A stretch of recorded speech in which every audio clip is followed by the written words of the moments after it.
Неочевидные факты моего утра. Я очень рано просыпаюсь. Это 5 или 6 утра, и чаще всего это без будильника. Каждый день у меня не обходится без зарядки. Сразу после пробуждения я иду либо на улицу бегаю, либо провожу силовую тренировку дома, либо стилаю коврик и начинаю практиковать йогу. После всех тренировок я начинаю мазаться либо маслами, либо зажигать палки вонючки. Самое классное масло — это персик, ваниль и лимон. Утро я максимально стараюсь провести время наедине с собой, поэтому я вообще не захожу в телефон и не проверяю рабочие чаты, кто прислал рилсы. Я отношусь к той категории людей, которые вообще не любят чай. Я не знаю почему, я вообще ненавижу чай. Поэтому я пью только кофе каждое утро. Если я не хочу кофе, я пью воду. Соки, газировки, слава богу, я это не люблю.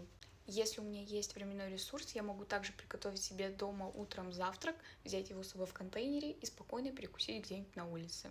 Это все. Шикарно.